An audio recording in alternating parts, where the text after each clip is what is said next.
Good morning, and welcome to the Center for Spiritual Living Sarasota.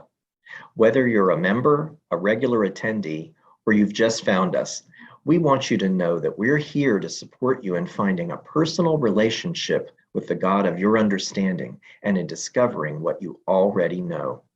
My name is Jim Grove, a licensed spiritual practitioner here at the center, and I greet you with Namaste. Namaste is Sanskrit and means the divinity in me recognizes and honors the divinity in you. Let's begin by affirming our vision and mission statements. The words can be seen on your screen. Please feel free to read aloud with me.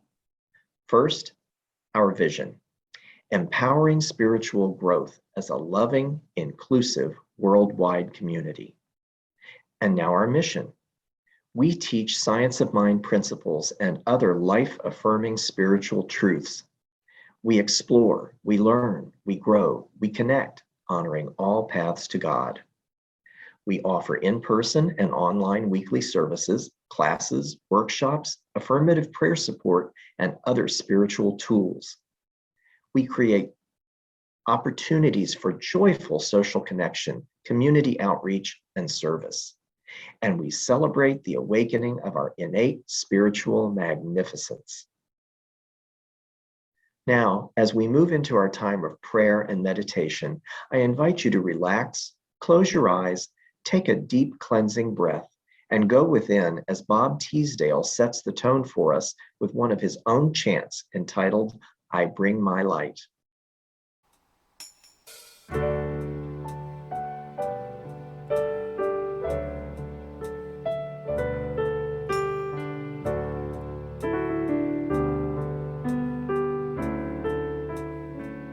I bring my light, I stand beside you, I shine my light into this world.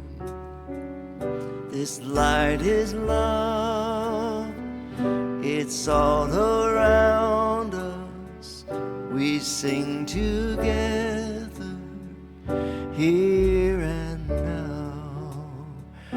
I add my strength, I feel the power, I add my voice, I join the song.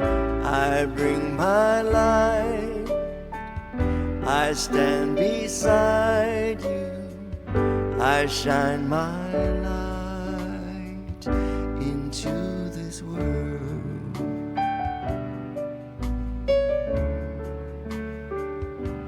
I bring my light, I stand beside you, I shine my light into this world. This light is love, it's all around us, we sing together here and now.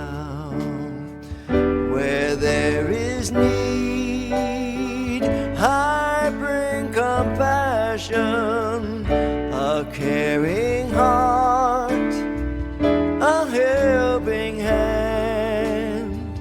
I bring my light, I stand beside you, I shine my light into this world. I shine my light into this world.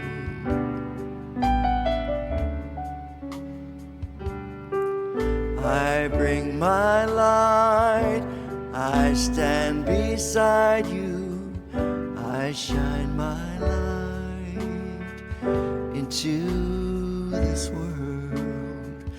This light is love, it's all around us, we sing together here and now.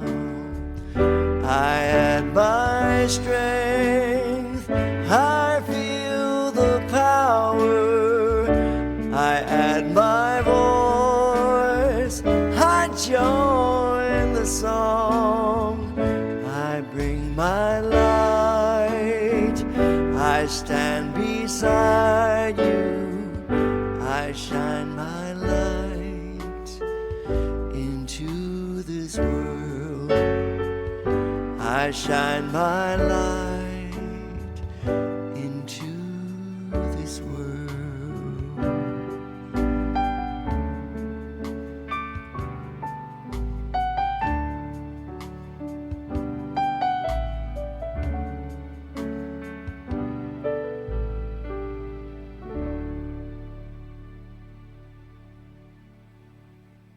Ernest Holmes, the founder of our Science of Mind philosophy, said, "An attitude of gratitude is most salutary and bespeaks the realization that we are now in heaven." There is something in this attitude of thanksgiving that carries us beyond the field of doubt into one of perfect faith and acceptance, receptivity, and realization. Please join me in this meditation inspired by Ernest Holmes. The attitudes of praise and thanksgiving are salutary. They not only lighten my consciousness, lifting it out of sadness and depression, they elevate it to a point of acceptance. Praise and thanksgiving are really attitudes of recognition. They are affirmations of the divine presence, the divine abundance, and the divine givingness. It is only when I live affirmatively that I am happy. It is only when I recognize that the universe is built on affirmation that I can become happy. Today, through praise and thanksgiving, I recognize the divine presence in everything. In the midst of darkness, I will sing a song to the dawn, for I know the eternal light dissipates all darkness. Today, I recognize the beautiful and perfect in everything. I call it forth with praise and thanksgiving, blessing the spiritual reality back of all things. I relax now into the knowledge of this truth, and I let it shine into my own experiences and circumstances, and thereby inspire others to do the same. I am so grateful for this reality of my very being that brings forth only good, joy, peace, and wholeness. I now release these words of truth to the law of good, allowing it to be so. And so it is.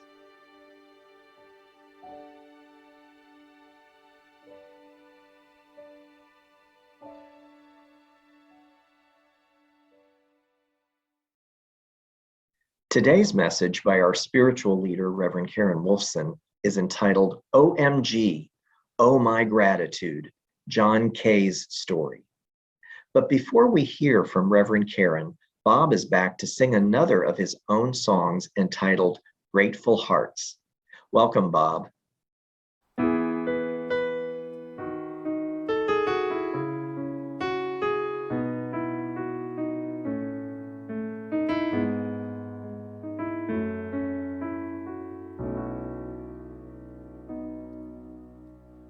Grateful minds will often vent lines of lofty sentiment, but no poetic platitude could match one act of gratitude. Grateful hearts speak not a word, their actions felt but never heard, but all heaven smiles and angels sing when grateful hearts do grateful things. Grateful, grateful for all the joys and blessings this life brings. If life is in the living, then that thanks is in the giving. When grateful hearts do grateful things.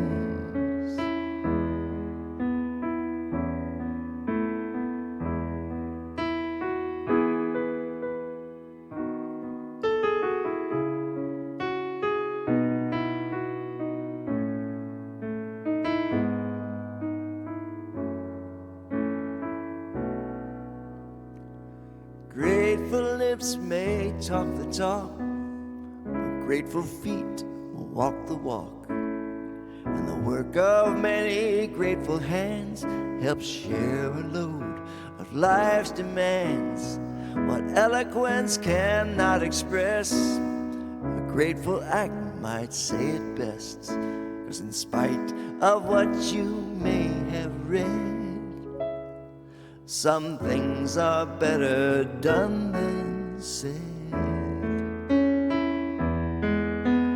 Grateful, grateful for all the joys and blessings this life brings.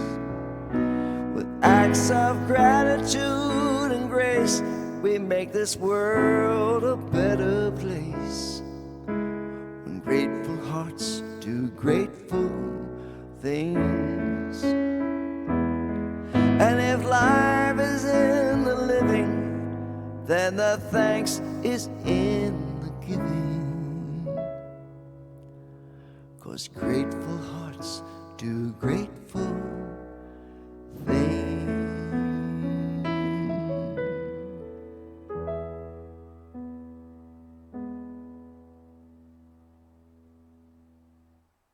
Thank you, Bob, for this another of your many original creations.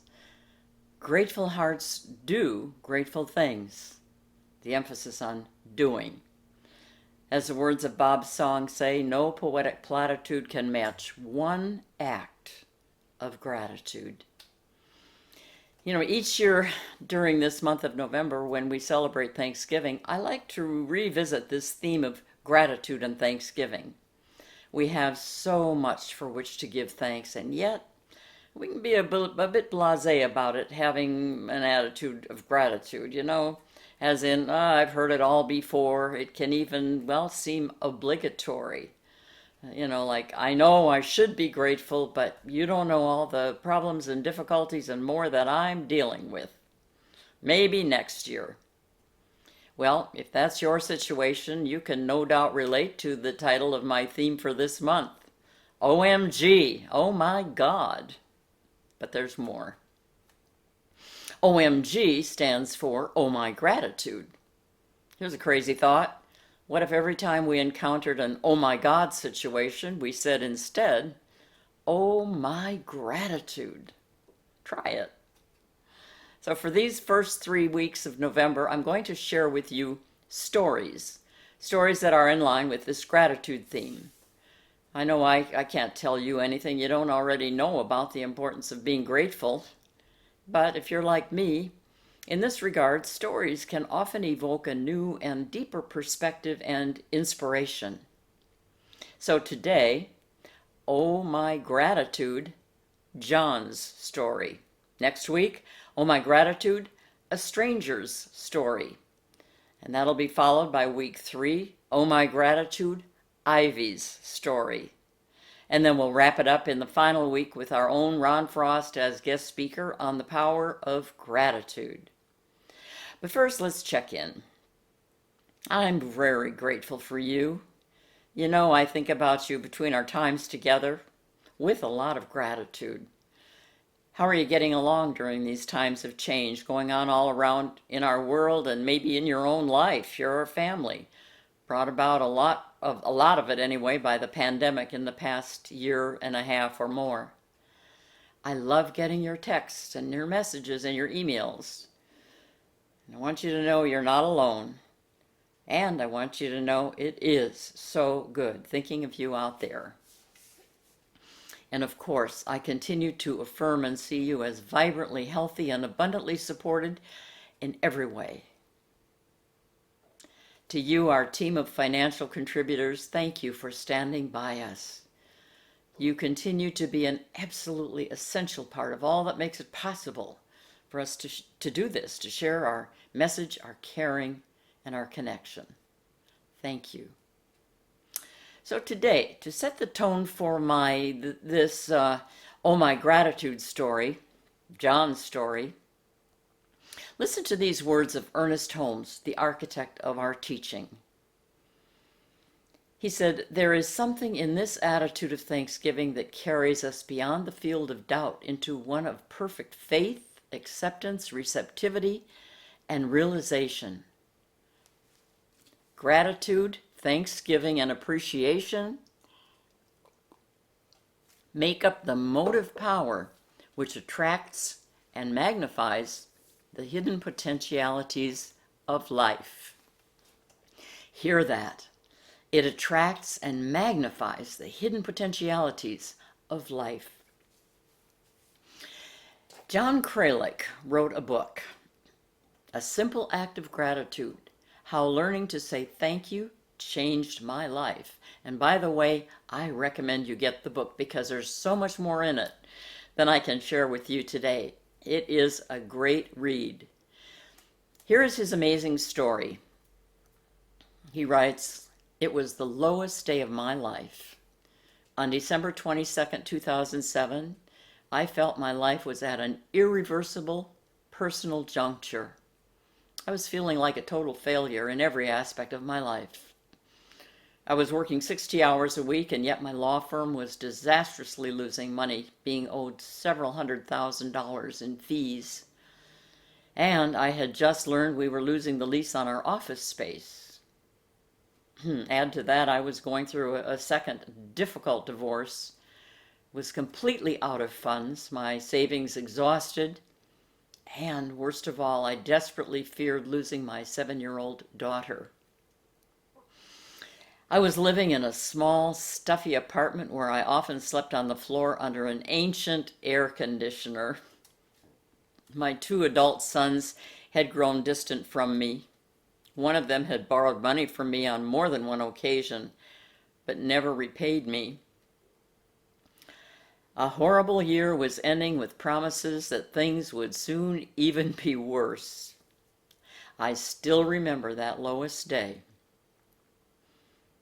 On my way to work that morning, I happened to get a call from my friend Bob, and he asked, 'How are you doing?' My reply, 'Not good,' and my tone was desperate and bitter. I no longer even had the ability to pretend that everything was, fine. Well, we met for breakfast, and later he would tell me he had never seen me this upset and distraught. The man Bob saw across the breakfast table was 52 years old, 40 pounds overweight, pasty, and tired, with a terrified sadness in his eyes. After 28 years of work as a lawyer, I had little more to show than I'd had when I started, and the little I did have was in jeopardy. And shortly after that, on New Year's Day 2008, I decided to take a long walk in the hills around Pasadena. I was alone that day, and my only company was the inner voice that kept saying, "Loser, loser." A couple of hours into that sad walk, I heard a voice. "Until you learn to be grateful for the things you have," it said, "you will not receive the things you want." I don't know who spoke to me. I couldn't explain this voice or the words it said, which seemed to have no logical relation to the other thoughts in my head. I vaguely remembered how my grandfather had encouraged me to write thank you notes when I was a child. I had tried but failed at following through, and I never did learn that lesson. But on that walk, after mulling this over for some time, I came up with an idea. I would try to find one person to thank each day. Now, I'm going to add here, because this reminds me of what Brother David Stendelrast said. It is not happiness that makes us grateful, but gratefulness that makes us happy. So John writes, I would find one person each day to whom I would write a thank you note. By the end of the year, I would have written 365 thank yous. I was exhausted, and I still had little hope, but I had figured out maybe this is how I might go on. My only problem, did I have anything to be grateful for? The way my life was going, I hardly thought so. Well, a day went by and I had not thought of anything or anyone that merited a handwritten thank you note. But then, to my utter surprise, the next day in my mailbox was a thank you note written to me. It was from a friend thanking me for a small Christmas gift that I had given her. But that note awakened me to something for which I could be grateful. And I'm going to interject here. That reminds me of what Eric Butterworth said. Gratitude is not merely a social nicety, but a creative necessity. Well, John writes, the first of my 365 thank you notes I wrote to my son. But because we'd been estranged, I didn't know his address, so I decided to try calling him, not even knowing if the number I had was his current one. Well, amazingly, I reached him, and he surprised me with, "Dad, maybe we could go to lunch." Well, this was so out of character and more than unusual. Well, a couple of days later, we met for lunch at a hamburger joint. I figured I could probably afford to buy our lunch there. After placing our orders and doing some small talk, my son handed me a large, bulging envelope. I looked inside and I saw a pile of crisp $100 bills, 40 of them. He said, it's for the loan. I had long ago written off any possibility of his paying back the money I'd loaned him. In fact, I had forgotten how much it was. And oh yes, by the way, that day, he insisted on paying for our lunch. Well, after that out of the blue wondrous lunch with my son, I realized I had another thank you note to write to him, and I did. And then I had a similar experience with my second son, who repaid me money I had loaned him long before. I started to notice more and more wonderful, thanksworthy people in my life. So John writes, he started sending thank you notes in appreciation for people's actions and kindnesses and presence in his life. He says he felt at times euphoric as part of and these are his words, of the instant karmic good things that started to come into his life almost instantly. He says, while writing thank you notes, I was focused on other people's lives instead of my own. Even people who seemed problematical, like the disagreeable caretaker of my apartment to whom I wrote a thank you note. Well, by the end of the year, 2008, and 300 thank you notes later, with 665 to go, my business was thriving, he writes. Not only that, I became physically fit through weekly running. From barely being able to climb a flight of stairs, I was up to 15 miles, a distance that would have been absurd for me just a few months before. And by the way, I'll tell you, as of 2009, he was running in marathons. So John continues, at the end of that first year, did I have everything I thought I'd wanted? Had I recouped all of my losses? No, not yet. And still, by being thankful for what I had, I realized that I had everything I needed. Whether or not my life conditions had changed, my experience of it, moment by moment, had been transformed. Even when bad things happened, they might have slowed me, but they no longer unraveled me. My year had been a good one. And then he writes, my goal throughout my legal career had been to achieve the qualifications to be a judge. So back in 2006, I had begun the long application process, and I was interviewed in 2007. But long story short, didn't make the cut. That was a blow which even yet in 2008 painfully eroded my confidence. So one day I was mired in self-pity over that, and I couldn't think of anyone to whom I could write one of my thank you notes. On my way to the office, I stopped at a Starbucks. I was familiar with the cheerful barista named Scott, And on that day, he greeted me by my name, and he knew my usual order. Well, you know, that so lifted my spirits, I suddenly realized I had my thank you note for the day. And so I wrote a note to Scott, the Starbucks guy. As Bob's song says, grateful hearts do great things. Well, in the next few years, John rebuilt his law practice successfully. His relationship with his children improved significantly. He bought a house, and his dream of being appointed a judge came true. He is now a Los Angeles Superior Court judge. And he continues writing thank you notes. And he is receiving them, thousands of them, from people who read his book. And maybe this is the best part of the story. Along with receiving thousands of thank you notes, John has received the testimonials of people who had been in situations similar to his and even worse. But they read his book and they began their own practice of writing daily thank you notes. And they're reporting amazing results and transformation in their lives. As Bob's chant said, I shine my light into the world. Well, John Kralik did just that. And he inspired others to shine their light by means of those thank you notes, such a simple thing. Who knows how great, how far the reach? And throughout his experience, he tells about how he developed an awareness. He increasingly noticed everywhere and every day so many people's kind actions and presence. An attitude of gratitude was emerging, not as an obligation, but as a byproduct of his actions of gratitude.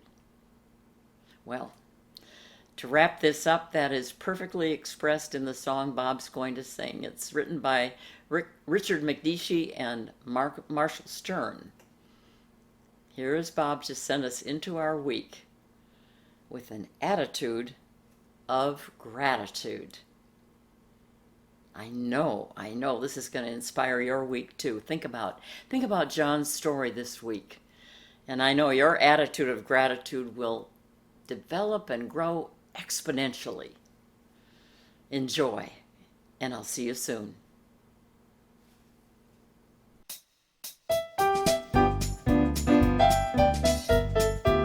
I've got an attitude, I've got an attitude, I've got an attitude of gratitude. I thank the universe for each new day, whether it's sunny or it's pouring rain. In any situation, time or place, my grateful heart creates a state of grace. I got an attitude, I've got an attitude, I've got an attitude of gratitude. The darkness taught me how to praise the light. Wrongness makes me hunger for what's right. Now there's not any place that I don't see heaven's blessings pouring down on me. I've got an attitude, I've got an attitude, I've got an attitude of gratitude. When Jesus fed the hungry multitude, he did it with a grateful attitude. Although it looked like there was not enough, he thanked the Spirit for abundant love.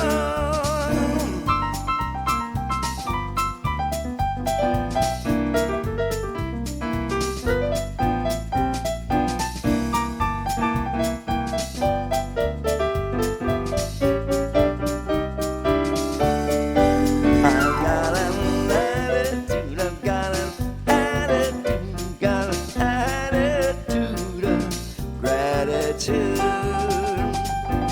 I used to cry for deliverance, send desperate pleas to the heavens, but it wasn't until I gave up and got still that that I could see all the gifts that I've been given. Got an attitude, I've got an attitude, I've got an attitude of gratitude. I've got an attitude, I've got an attitude, I've got an attitude of gratitude. I've got an attitude of gratitude. I've got an attitude of gratitude. Thank you, Bob, for blessing us so richly with that wonderful song, reminding us to have an attitude of gratitude. It was the perfect complement to Reverend Karen's wonderful message. Now, as we move into our time of offering, I want to let you know that here at the Center for Spiritual Living Sarasota, we're available to support you in knowing the power and presence of your spiritual essence. We offer prayer support, inspiration, encouragement, and opportunities for virtual community and connection. And we're so grateful for your generous financial support of this center that allows us to support you.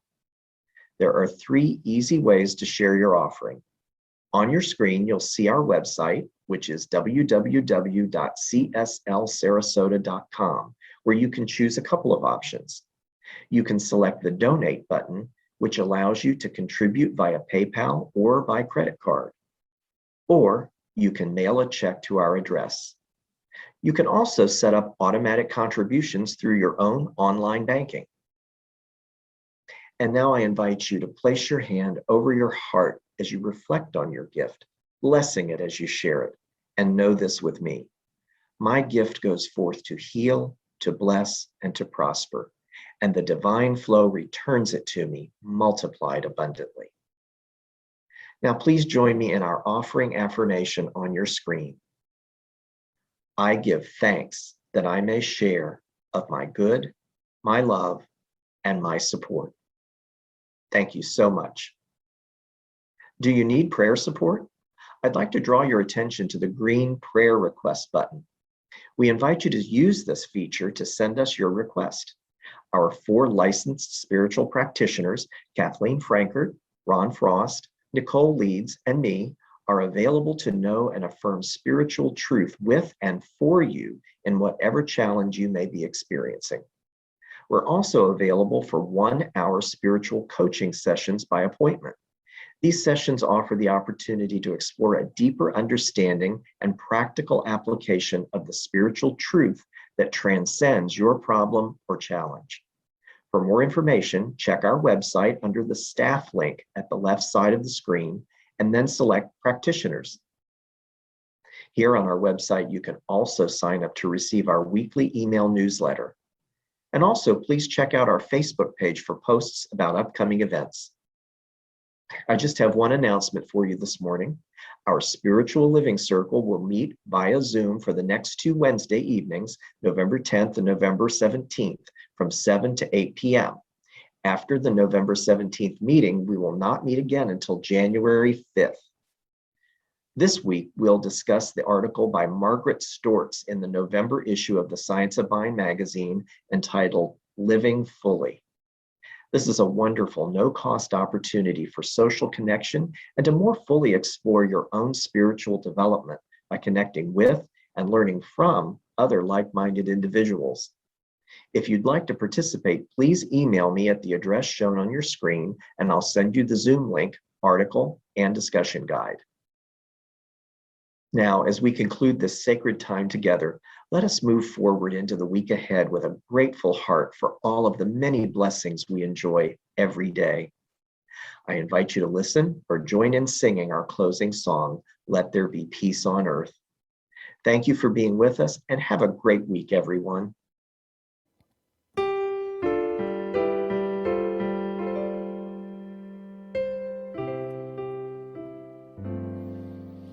Let there be peace on earth, and let it begin with me. Let there be peace on earth, the peace that was meant to be. with God our Creator. We are family. Let us walk with each other in perfect harmony. Let peace begin with me. Let this be the moment now. With every breath I take, let this be my solemn vow to take each moment and live each moment in peace eternal.